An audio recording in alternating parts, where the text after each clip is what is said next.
قول خدا ہے قول محمد قول خدا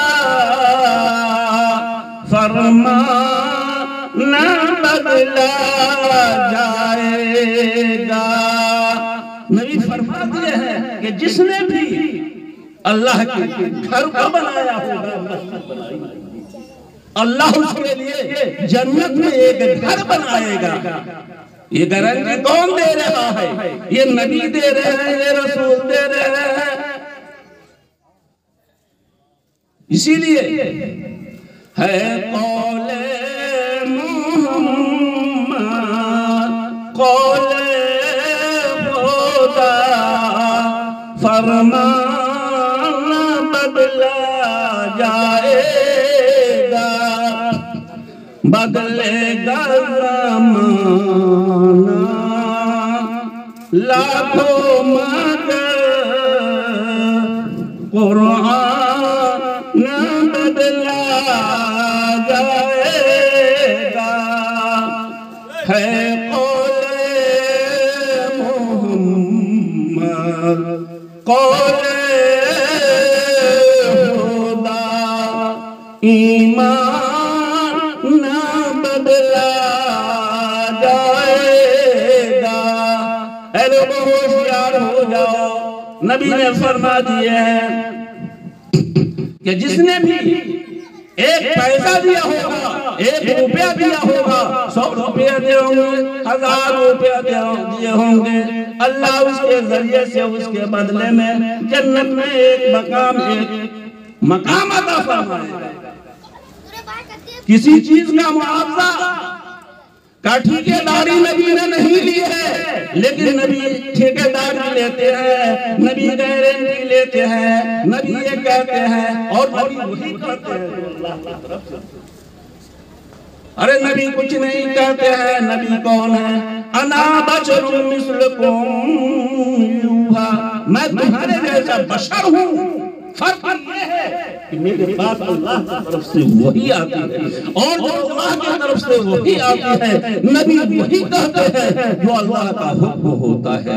اللہ کی طرف سے جو حکم ہوتا ہے اس پیغام حق کو نبی پھیلا رہے ہیں، نبی پہنچا رہے ہیں۔ تو اے نبی کے ماننے والوں، اے نبی کے چاہنے والوں، اے نبی کے ماننے والوں، اے نبی کے چاہنے والوں، آؤ تم بھی اپنی دنیا کو سنوار لو، آؤ ان علماء کی نگاہوں سے نگاہ ملا لو، آؤ ان نیک لوگوں کی صحبت میں تم بیٹھ جاؤ، اور جب تم نیک لوگوں کی صحبت میں بیٹھ جاؤ گے اللہ کا فضل ہوگا، اللہ کا کرم ہوگا۔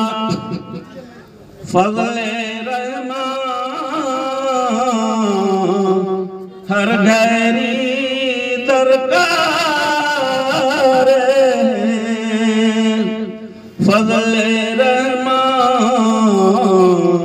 ہر گھڑی درکار ہے، فضل رحمان ہر گھڑی درکار ہے، فضل ہو جائے تو میرا پار ہے۔ اے لوگوں، اے کلمہ کے پڑھنے والوں، اے دنیا میں بسنے والوں، آدمی فضل تلاش کرتا ہے،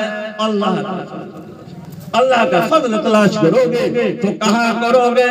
جہاں نیک لوگوں کی مجلسیں قائم کی گئی ہو، ارے اس جگہ میں جاؤ گے اور اللہ کے گھر میں جاؤ گے، اللہ سے چاہو گے، اللہ سے لا لگاؤ گے۔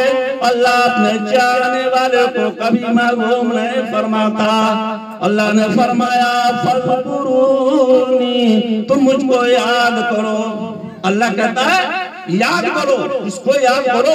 ارے تم باپ دادے کو یاد نہ کرو، تم پاس پڑوس کو یاد نہ کرو، تم سرداروں کو یاد نہ کرو، تم رؤساؤں کو یاد نہ کرو، یاد کرو تو کس کو کرو؟ رب اللہ کو یاد۔ اللہ کے ذکر میں لگ جاؤ گے، اللہ کی تلاش میں لگ جاؤ گے تو تلاش کرنے کی جگہ اور وہ مقدس جگہ اور سب جگہوں میں پاک جگہ بتلائی جاتی ہے کہ اللہ کا گھر یہاں مسجدیں بنائی جاتی ہے۔ آپ جانتے ہیں کہ اس محشر کے میدان میں سبھی لوگ پریشانی کے عالم میں مبتلا ہوں گے، کوئی سایہ نصیب نہیں ہوگا، کوئی سایہ نہیں ہوگا، لیکن اس وقت میں جو نیکوکار، جو محمد رسول اللہ صلی اللہ علیہ وسلم کی پیاری امت ہے، دن کی روشنی میں، رات کی تاریکی میں، ٹھنڈک میں، گرمی میں، ہر دور میں، ہر وقت میں، ہر زمانے میں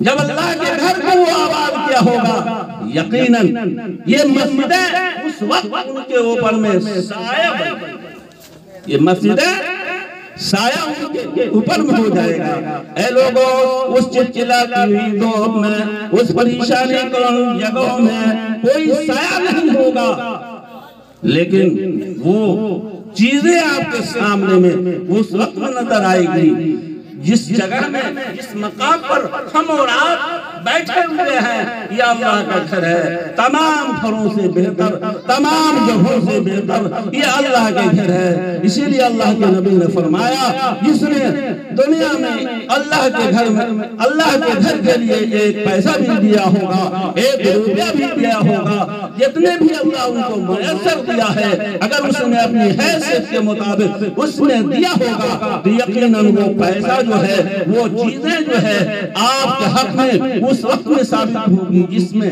اللہ کے نبی نے فرمایا کہ جس نے دنیا میں کسی مسجد کو بنایا، اللہ اس کے لیے جنت میں ایک مقام بنائے گا، جنت میں ایک گھر بنائے گا۔ اس لیے سامعین، پیسے کا استعمال صحیح جگہوں میں کریں۔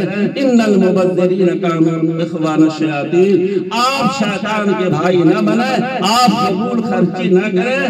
آج نہ جانے ہم اور آپ نہ جانے کہاں کہاں پیسہ خرچ کرتے ہیں، لیکن پیسہ صحیح جگہ میں خرچ نہیں کر پاتے ہیں، اس لیے کہ وہاں شیطان حائل ہو جاتا ہے، شیطان آ کر کے کھڑا ہو جاتا ہے۔ اگر کوئی مسجد کے چندہ کے لیے کوئی سفیر آ جاتا ہے، حتیٰ کہ سلام کلام ہم کر لیتے ہیں، کوئی مسافر آ جاتا ہے، یا کوئی مدرسین مدرسے کے چندے کے لیے چلا آتا ہے، اس وقت ہم گھر میں بیٹھ جاتے ہیں۔ لیکن اسلام کا اصول نہیں ہے، اسلام کا نظام نہیں ہے، بلکہ اسلام کا نظام تو یہ ہے کہ اپنے بھائی کو سلام کا پیغام دو اور ان سے خیر و عافیت پوچھو، اور جہاں تک کہ ممکن ہو سکے اس کی خوب خاطر تواضع کرو۔